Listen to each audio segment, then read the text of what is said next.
Comment ça a commencé? Je me souviens qu'au lycée, j'écrivais des scénarios. Je savais pas encore que c'était vraiment des scénarios, mais j'écrivais des histoires. Et puis j'écrivais surtout dans le journal du lycée des critiques de cinéma. Je me souviens avoir écrit sur Abel Ferrara et Emir Kusturica, ça je m'en souviens très bien. Bref, donc dès le lycée, il y avait ce goût-là pour le cinéma, mais je me l'avouais pas encore complètement. Après, j'ai fait 1 an de lettres modernes à Dijon, mais j'y suis allé parce que il y avait l'option cinéma. Là, j'ai pu découvrir beaucoup de films, et en fait, c'est le seul module où j'avais des bonnes notes. Et je me suis dit, bon, il faut se consacrer à ça. Donc ensuite, je suis allé à Montpellier faire une fac de cinéma, où là, je ne pouvais que me consacrer au film, au cinéma. Et je me souviens avoir fait un mémoire sur Atom et Goyan à l'époque. Et après, des amis ont passé le concours de la Fémis qu'ils ont eu. Et moi, je suis arrivé à Paris en 2000. Et très tôt, ils m'ont fait travailler comme assistant réalisateur sur leur court-métrage. J'ai beaucoup appris comme ça. Après ces années de théorie à la fac, j'ai appris la pratique. J'ai beaucoup travaillé comme assistant réalisateur pour des films de la Fémis. Et là, je me suis dit que c'était vraiment ce que je voulais faire. Et donc, j'ai pu tourner mon premier film en 2005, qui s'appelait Sigil d'amour. Et voilà quel a été à peu près le parcours. Un long temps d'apprentissage et surtout de s'avouer que j'avais le droit de faire du cinéma. Alors qu'au début, c'était pas si évident pour moi. Il y a eu 3 autres films, 3 courts-métrages. Le Dépeuplé, Les lendemains qui chantent et La dernière plaine. La dernière plaine a été tournée en 2012. C'était même des moyens métrages qui faisaient 50 minutes. Mais par contre, entre La dernière plaine et Astrakhan, là, il y a eu 10 ans où effectivement, je n'ai pas tourné. Ça a été très long. L'écriture, mais au-delà de l'écriture, la gestation d'Astrakhan a été relativement longue. Parce que je me souviens avoir eu l'aide à l'écriture du CNC en 2015. Et j'ai tourné en 2021. Mais oui, c'est la gestation qui a été difficile parce que j'ai eu 3 producteurs différents. Un premier producteur qui n'a absolument rien fait pour le film. Un deuxième producteur qui a trouvé un peu d'argent mais qui ne savait pas comment aller plus loin, qui ne savait pas comment le produire. Jusqu'à Tamara, la 3e production, où là les choses se sont débloquées. On a réussi à trouver un distributeur. Moi j'avais déjà une région. Et donc là par contre, une fois que j'ai rencontré Carole Chassin et Anaïs Feuillette de chez Tamara, les choses se sont débloquées assez vite pour pouvoir le tourner à l'été 2021. Il faut d'abord dire que je suis originaire de cette région. Donc c'est le Morvan. C'est quelle région ? Le Morvan. D'accord. C'est un parc naturel dans le centre, en Bourgogne, dans le centre de la France. Et donc c'est des paysages que je connais extrêmement bien, que j'avais déjà tourné, enfin que j'avais déjà filmé. Donc le point de départ, c'est peut-être là aussi. Mais le film n'est absolument pas autobiographique.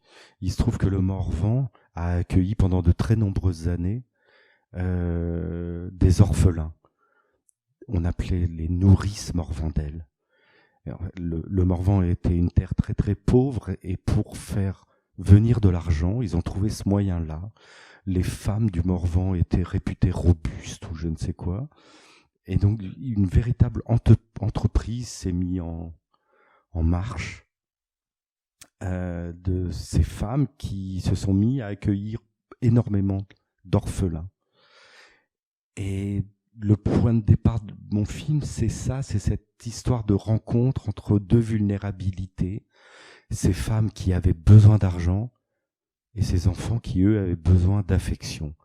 Et dans ces transactions entre argent et sentiment, je sentais qu'il y avait un film à faire. C'est principalement ça le point de départ. Je suis beaucoup documenté. J'ai lu des témoignages d'enfants et tout, j'en ai pas rencontré. Parce que ce qui m'intéressait, c'était pas de faire un film dossier ni un film historique. ni un film à thèse.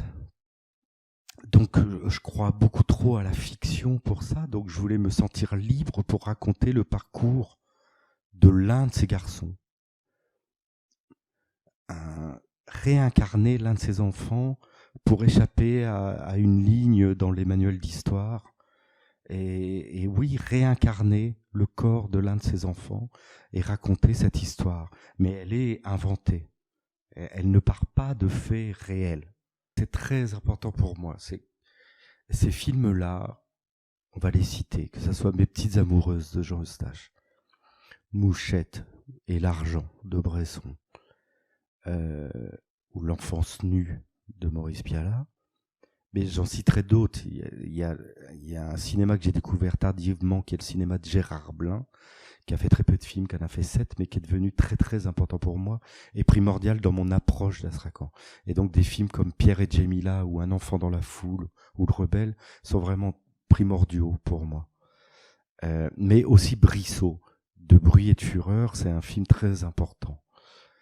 Et donc il y a cette histoire du cinéma là.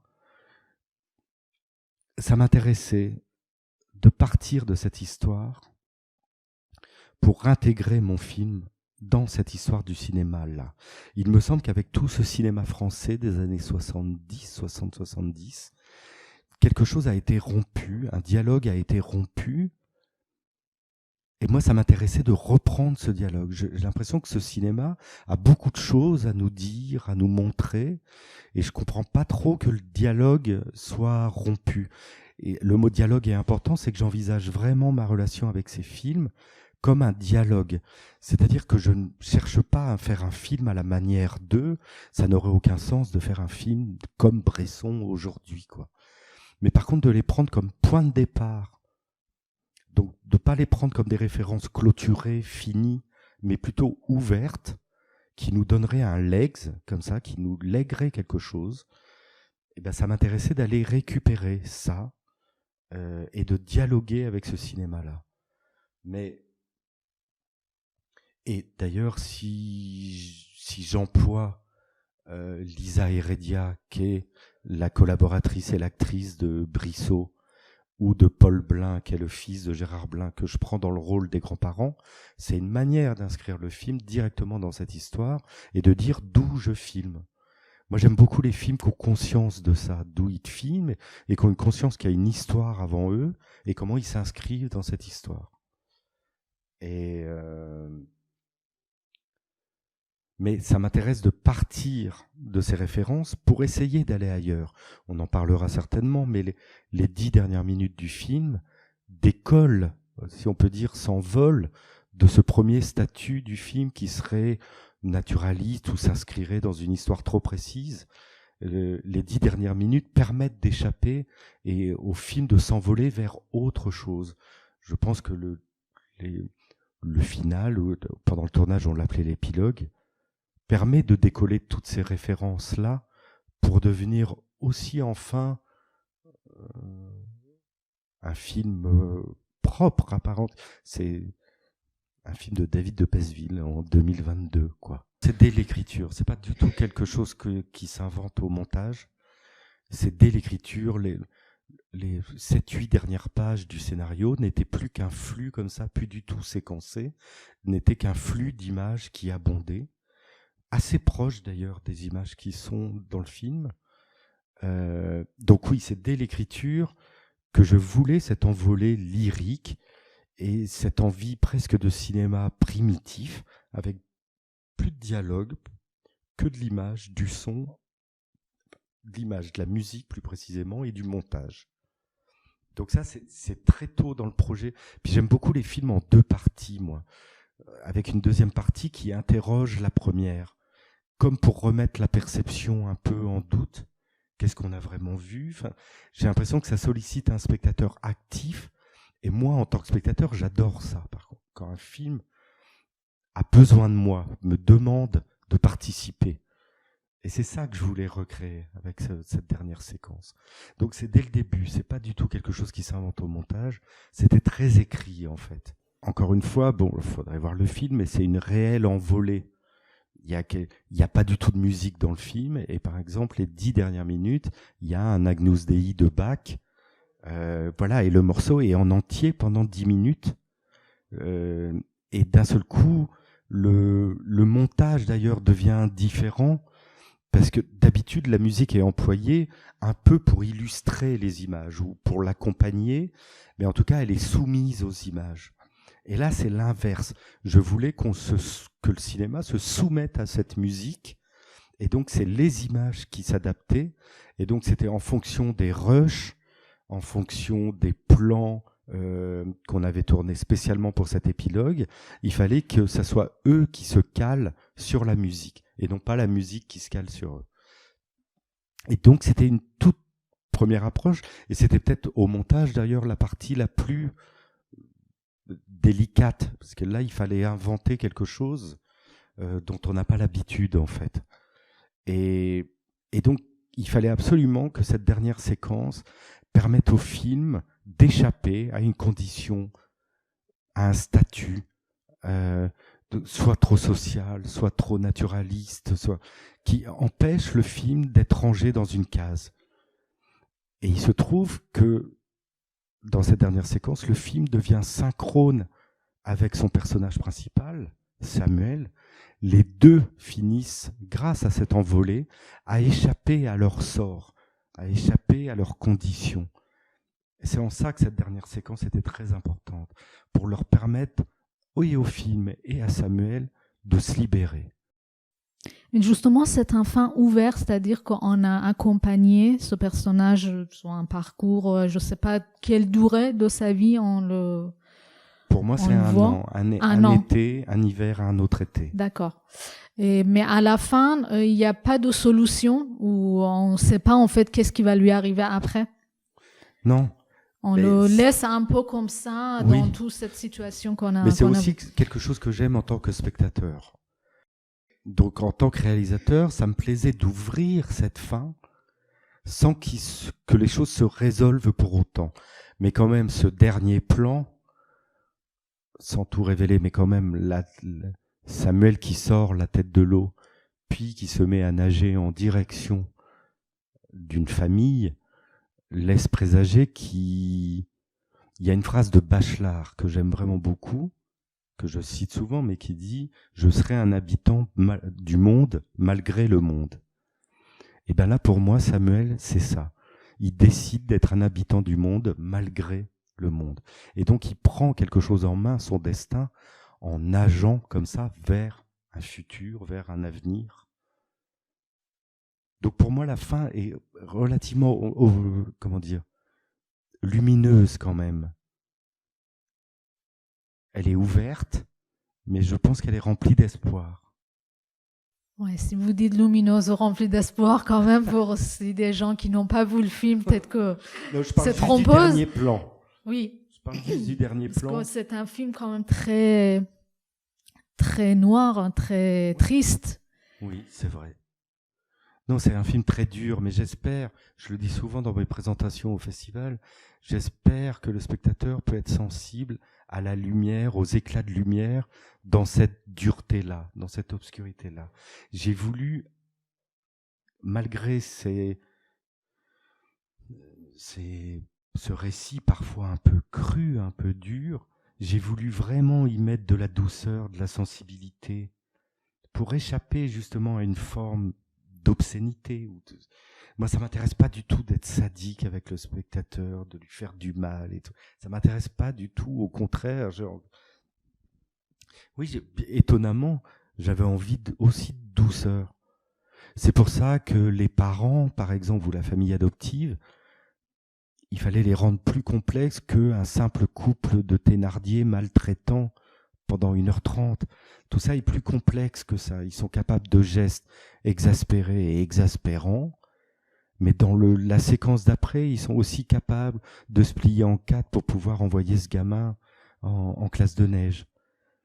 La grand-mère peut le traiter de cinglé, mais dans le même mouvement, lui acheter une sucette.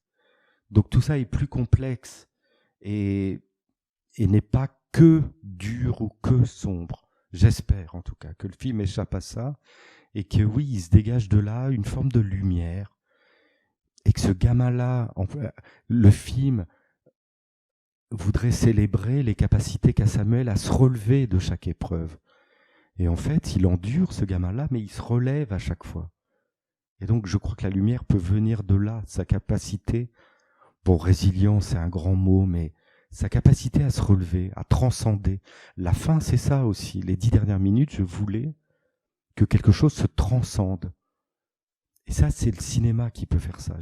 Les 10 dernières minutes, c'est aussi une célébration du cinéma, avec ses moyens pauvres, l'image, la musique, peut comme ça transcender des trajectoires, des figures. C'est une célébration du cinéma aussi. Comme j'ai pas envie de faire un film social, il fallait échapper à un ancrage, même géographique, on ne sait pas trop où ça se passe. Ou le temps. L'époque, on ne sait pas trop. Est-ce que c'est de l'époque de Piala ou c'est aujourd'hui? Ouais. Ben oui, on en reparlera peut-être, mais c'est peut-être aussi le 16 mm de travailler en pellicule qui convoque comme ça tout un imaginaire de cinéma plus ancien, quoi. Mais c'était très important de ne pas ancrer dans les lieux, dans l'époque, pour échapper, et justement qu'il n'y ait qu'une seule époque, ça soit celle de l'enfance, mais de manière quasiment poétique presque. Il fallait parler de l'enfance, et ça peut paraître peut-être un peu pompeux, mais de la condition humaine, je voulais pas que ça soit que cet enfant-là, mais qu'on convoque tous les enfants, en gros, qui peuvent être maltraités ou victimes. Ou symboliquement, Oui. Comment dire, une innocence Oui. qui n'est pas comprise. Exactement. Exactement. Mais il y a aussi autre chose. Le film est un peu dénonce pas quelque chose, il fait un état des lieux. Mais il y a quelque chose de politique dans le film. C'est déjà de montrer des gens qui ont besoin d'argent, mais aussi d'échapper à toutes les institutions. Souvent, ces derniers temps, les films ou le cinéma avec des enfants portent souvent un regard de l'institution sur les enfants. Et ça, je voulais pas du tout. Moi, il n'y a aucun service social, il n'y a pas d'école, il n'y a pas de flics. Quand il y a un conflit, on préfère le régler avec un magnétiseur, guérisseur, plutôt que d'appeler la police. Et ça, d'enlever les institutions du film, c'était une vraie volonté presque politique. Je trouvais qu'il y avait trop de films vus par le prisme soit de la justice, soit de l'école. Et je voulais échapper à tout ça pour, encore une fois, ne célébrer que l'enfance, ne photographier que ce temps si particulier de la préadolescence. Et j'avais aussi envie d'en faire, je voulais traiter l'enfance comme une matière et non comme un récit. Je pense, et si tout le monde fait cet exercice, mais en tout cas moi quand je le fais, si je repense à cet âge-là, ce n'est pas un récit linéaire continu qui m'apparaît, c'est des fragments, un bain de sensations. C'est ça que le film essaie de retranscrire, de retransmettre. Il faut peut-être commencer par dire oui que mon chef opérateur c'est Simon Beaufils. Simon, c'est d'abord un ami. Nous sommes amis depuis plus de 20 ans et il a fait tous mes précédents films. Il a fait la lumière de tous mes précédents films. Mon premier film était déjà en 16 mm, comme Astrakhan. Donc la pellicule n'est pas quelque chose qui me fait peur ou c'est quelque chose avec laquelle j'aime travailler. Et donc on s'accompagne comme ça avec Simon. On parle beaucoup de cinéma, de musique aussi, ce qui est très important pour moi. Et on s'accompagne comme ça depuis 20 ans. Et donc là, pour Astrakhan, peut-être que ça vient de là, la maîtrise dont vous parlez, c'est qu'on se connaît vraiment très bien avec Simon. Donc on connaît nos goûts, il me connaît bien, et donc peut-être qu'on gagne du temps dans la mise en forme du film. Et très tôt, on s'est dit qu'on voulait pas tourner en numérique, qu'il y aurait quelque chose justement de trop cru, avec ce grain trop défini. Enfin, imaginez aujourd'hui Astrakhan en HD, en haute définition, ça me semble complètement presque anachronique, quoi. Alors que le 16 mm, avec ses contours flous, nous permet d'adoucir des aspects durs dont on parlait au début. amène de la douceur. Là où le numérique, je pense, il y avait un risque de tomber dans l'obscénité en évoquant les thèmes que le film évoque. Alors que le 16 mm nous permet d'échapper à ça. Et donc voilà, là le film que je prépare, le court-métrage que je prépare, c'est à nouveau en pellicule et à nouveau avec Simon. Mais je crois qu'il aime ça aussi, travailler en pellicule. Donc on se retrouve là-dessus. Et le Morvan a des lumières très particulières. C'est des paysages que j'aime, des ciels que j'aime, avec ses forêts, ses lacs. Et donc ça impressionne, mais au sens de la pellicule, ça impressionne vraiment la pellicule aussi, très vite et très fort. Et donc voilà, ce qui donne ce résultat-là. Je vais commencer par Samuel, qui est interprété par Mirko Giannini. En fait, on a commencé simplement par casting. Et je cherchais un gymnaste, moi, au début. On ne trouvait pas forcément, donc on a élargi la recherche. Il se trouve que l'une de mes productrices, à un moment, a dit « Ah mais c'est drôle, moi je pense à mon neveu, Mirko. » Et moi, j'aimais pas beaucoup l'idée. Je trouvais ça trop facile, puis ça faisait petit milieu entre soi, le neveu de la productrice. Bon, ça me plaisait pas du tout comme récit. Mais j'ai rencontré Mirko, et je l'ai vu plusieurs fois, et j'étais bien obligé d'admettre qu'il était vraiment bien. Il avait une compréhension très physique, très brute du scénario. C'était très très beau. J'aimais beaucoup son rapport, à sa compréhension de l'histoire. Et du coup, j'ai fait fi de ça. Et Mirko est très sportif. Il avait fait de la gym. Donc il a repris les entraînements quelque temps avant le tournage pour une remise à niveau. Mais voilà comment j'ai rencontré Mirko. Après, le reste du casting, c'est vrai que je travaille à la fois avec des professionnels et des non-professionnels. Donc, la famille, Jenny Bess et Bastien Bouillon, puis les grands-parents, que j'évoquais tout à l'heure, Lisa Heredia et Paul Blin, voilà, sont des acteurs professionnels que j'aime beaucoup et je suis très sensible à leur voix. Chez Bastien, j'aime beaucoup sa voix, sa diction. Et même sa manière de se déplacer, qui est assez singulière. Et tous les autres enfants, par exemple, n'ont jamais joué. Mirko n'avait jamais joué, mais les autres enfants sont complètement amateurs, c'est leur tout premier film. Et tous les seconds rôles, le magnétiseur, l'épicier, l'entraîneur de gym, c'est pas du tout des comédiens. Enfin, si, ça peut être des comédiens, mais je veux dire, pas connus et sur lesquels on peut appliquer des choses très fortes, quoi. Et ce qui me plaisait chez Jenny et Bastien, c'était d'aller un peu à l'inverse de ce que le scénario pouvait laisser présager. C'était leur jeunesse. De ce couple qui ont besoin d'argent, qui vivent en province, qui se sont peut-être rencontrés au lycée, qui ont fait des enfants comme ça, mais qui sont un peu dépassés par le truc, qui sont eux-mêmes encore des enfants. C'est d'où le rôle des grands-parents. Il fallait les mettre aussi à la place d'enfants. Quelque chose de pas très mature. Et j'aimais beaucoup ça chez eux. Et Bastien, dès le casting, par exemple, amenait beaucoup de douceur dans ses répliques, étonnamment. Alors que le rôle pouvait laisser présager une forme de dureté et tout. Ce qu'il est parfois, il oscille entre dur et doux. Et j'ai adoré la sensibilité qu'il a apportée, la douceur. Mais après, c'est pareil pour tout le monde, il fallait une présence physique très forte parce que le film est assez taiseux. Il y a pas beaucoup de dialogue. Donc il fallait une présence physique très forte.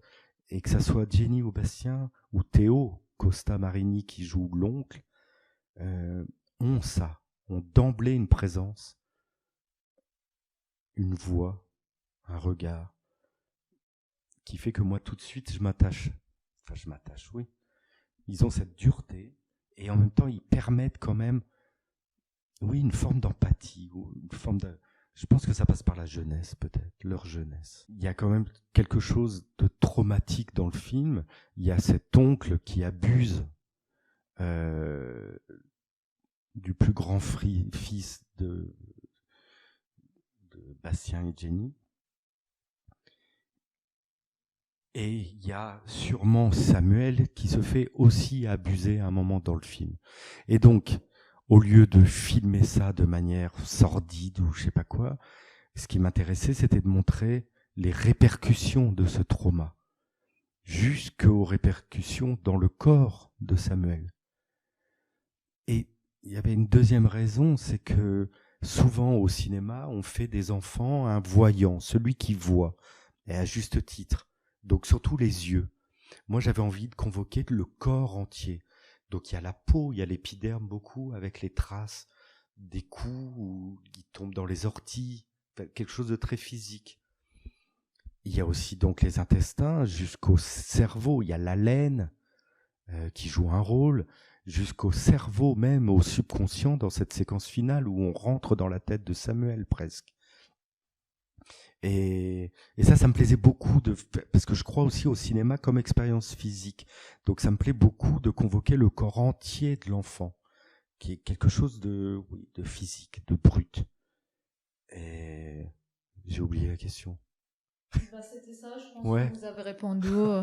Tant mieux, j'ai pu que je suis parti un peu comme ça. Non, c'était le fait qu'il est si torturé psychologiquement et physiquement, et justement, vous l'avez répondu, on voit vraiment son corps qui a vraiment de problèmes. Oui. Et quand même, ce corps est maltraité, que ça soit par Luc ou par ses parents adoptifs. Et comme on ne sait rien de l'histoire d'avant, on peut aussi, le spectateur peut aussi s'imaginer qu'il a vécu, apparemment, s'il a plus de parents, il a vécu des choses assez terribles. Donc il arrive là avec tout ce bagage, tous ces bagages lourds, toute cette vie déjà immense alors qu'il n'a que 12-13 ans, quoi. Mais le film ne cherche pas vraiment de l'empathie. Non, c'est vrai qu'il n'est pas dans la séduction.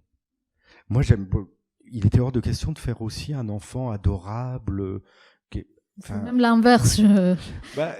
J'espère que quand même il nous touche, cet enfant. Mais il fallait aussi que l'émotion se gagne, qu'il n'y ait pas comme ça oui, je sais pas, qu'il n'y ait pas une confiance accordée tout de suite, mais que ça se conquiert. Daniel, dans Mes petites amoureuses, il n'est pas très aimable, ou dans L'enfance nue, ils sont également pas aimables. Mais j'aime bien ce trajet-là, d'être touché, que l'émotion vienne par quelqu'un qui n'est pas immédiatement aimable. Et en plus, un enfant, on a tendance à faire tout de suite un chérubin, quelque chose d'un peu joli, poli. Bon, là, c'était bien d'aller vers quelque chose de plus rugueux. Ça m'intéressait, en tout cas, d'explorer ça. Cette figure de l'orphelin. Et du coup, le film ne tombe pas dans le pathos. On peut imaginer que un autre cinéaste avec ce sujet-là pouvait très bien faire un film qui tire l'arme. Oui, voilà. sûrement. Là, vous vouliez vraiment resté froid. Oui, je voulais une certaine rigueur, mais je crois que c'est la mise en scène qui induit ça. Enfin, oui, forcément, là, vous parlez de mise en scène. Je voulais une certaine rigueur. Pour moi, c'est très important le découpage, de penser la place de la caméra, la distance, enfin, j'espère pour tout le monde. Mais du coup, cette rigueur-là amène, j'espère pas une distance, mais amène une place de spectateur qui n'est pas en immersion. Ça, c'est quelque chose que je n'aime pas. Je veux pas aller, en immersion, que le personnage principal nous prenne par la main et nous mène comme ça dans le film guidé. Non, moi, c'est pas ça. C'est pas le cinéma que je fais, c'est pas le cinéma que j'aime.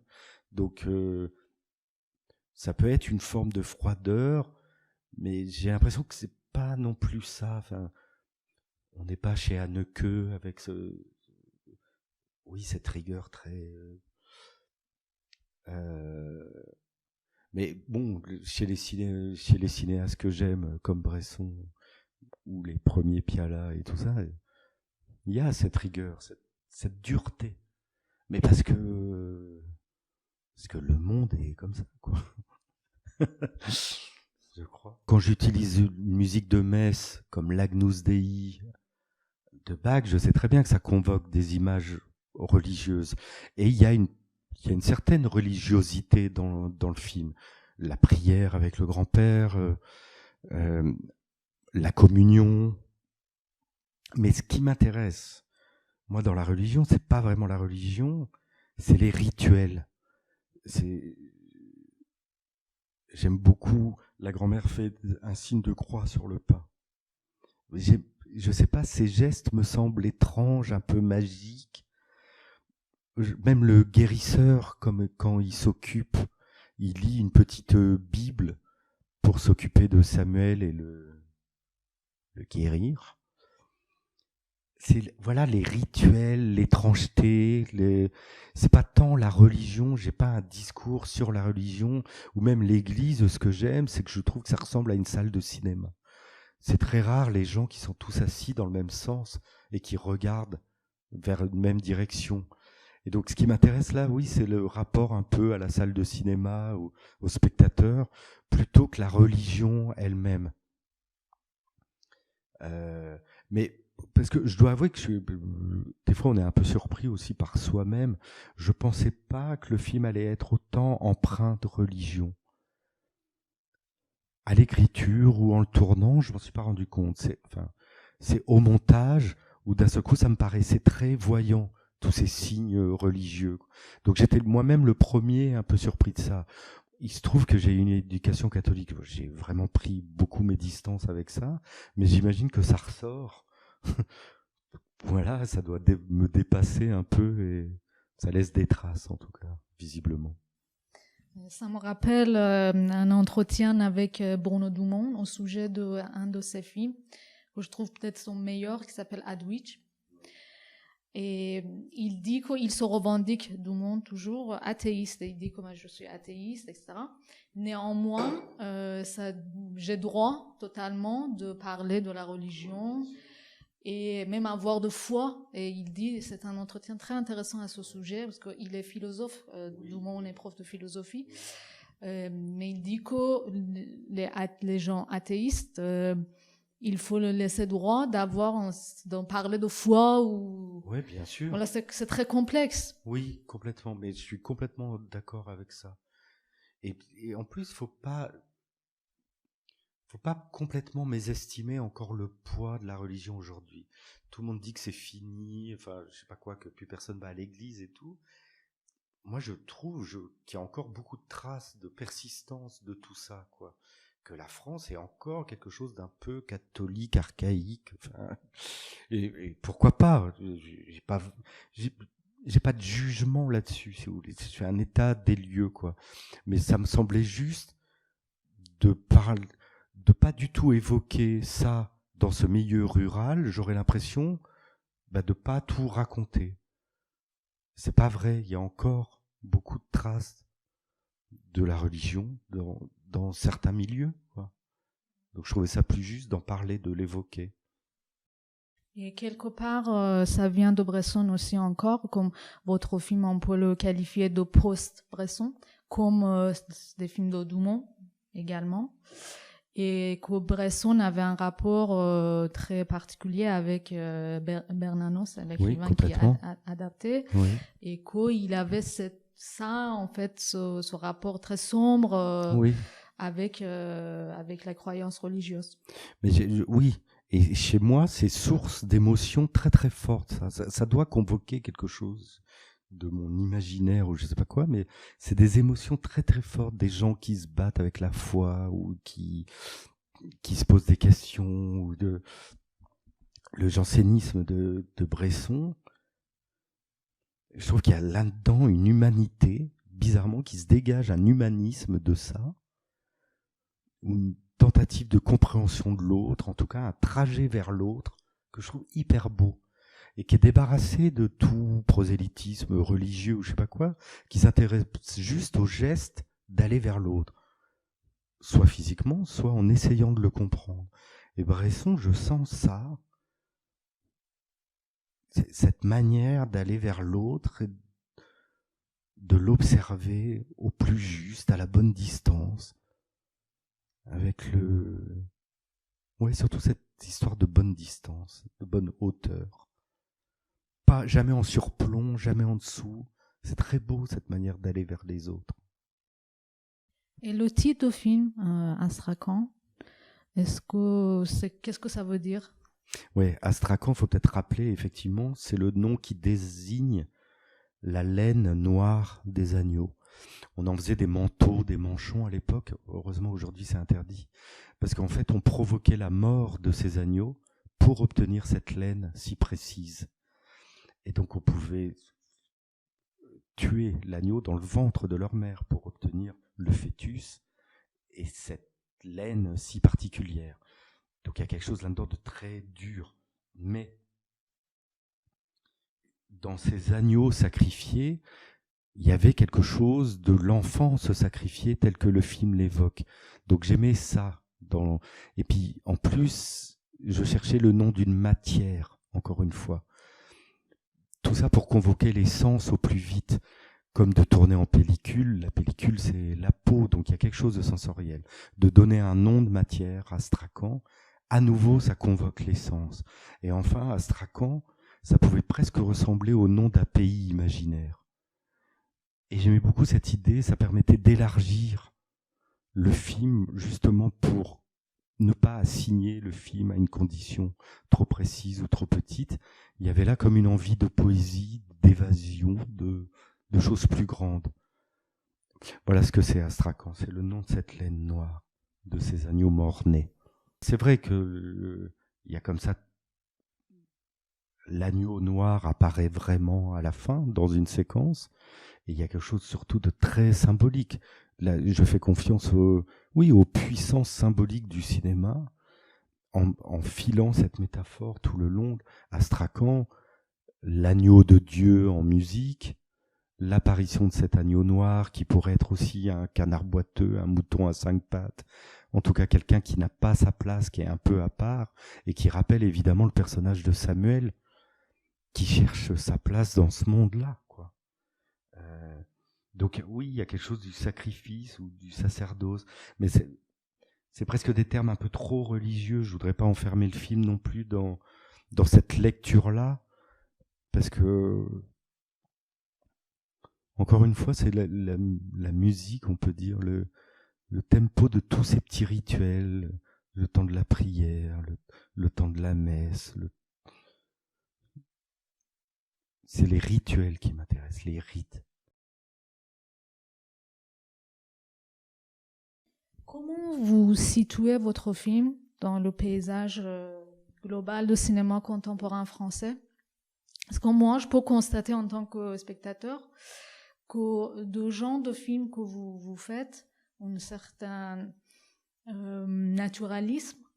C'était tendance à une certaine époque et aujourd'hui, ça l'est plus. On peut dire qu'aujourd'hui, tendance, c'est autre chose. Et du coup, comment vous voyez votre place dans... On peut dire que c'est vraiment singulier, rare, il n'y a pas vraiment d'autres personnes qui fait ce type de cinéma? Oui, c'est vrai. J'aurais du mal un peu à me situer exactement. Enfin, en tout cas, effectivement, je me réfère à des réalisateurs qui n'existent plus. Mais aujourd'hui, je sais pas, mais forcément, je me sens quand même proche. Même si c'est pas des références, il y a une certaine familiarité avec les tout premiers Dumont, quand même. Et il y a des gens comme Eugène Green qui travaillent encore comme ça, qui m'intéressent beaucoup. Il doit y en avoir... Enfin non, mais c'est sûr même. Donc, je suis pas seul, je suis pas à part. C'est certainement singulier, mais j'espère pas anachronique. J'ai l'impression que ça serait intéressant de réactualiser cette manière de faire des films. Qu'on a encore, que ce cinéma-là a encore des choses à dire et à nous apprendre. Alors c'est un peu... Mais moi, je marche à l'émotion, vu que c'est le cinéma qui m'émeut, Et spontanément, j'écris de cette manière-là, je filme de cette manière-là. Donc, je me pose pas plus de questions que ça. Je m'abandonne à cette envie-là, à ce désir très fort-là. Je suis pas dogmatique et fétichiste d'une forme, mais il se trouve que j'aime cette manière de découper les films, de mettre en scène. Donc, oui, j'ai envie de continuer à explorer. Mais tout ça n'est pas très théorique, c'est-à-dire que spontanément, je vais vers cette forme de cinéma-là, mais j'essaie pas ça m'intéresse pas du tout d'en copier une qui aurait existé avant ou qui... Il se trouve qu'aujourd'hui, je fais ce cinéma avec cette forme-là. Mais c'est très instinctif aussi, il faut pas sous-estimer ça. C'est très très instinctif. Vous pensez que ça peut toujours intéresser le spectateur? J'espère. Ouais, j'espère, parce que... Enfin, oui, évidemment que je veux intéresser le spectateur. Je fais pas ce cinéma-là avec un dédain ou je ne sais quoi, c'est pas du tout ça. Le film me semble très accessible, il est pas si... C'est pas aussi expérimental. Il y a quelque chose d'assez classique dans la narration, finalement, à part peut-être ce final. Et donc j'espère bien que c'est accessible, et j'ai vu, le film a beaucoup tourné dans les festivals et tout, et la réception m'a énormément rassuré là-dessus. Je vois bien que ça peut vraiment émouvoir très fortement les gens. Donc, ouais, bien sûr que j'y crois. Merci beaucoup. Merci Shiva, merci.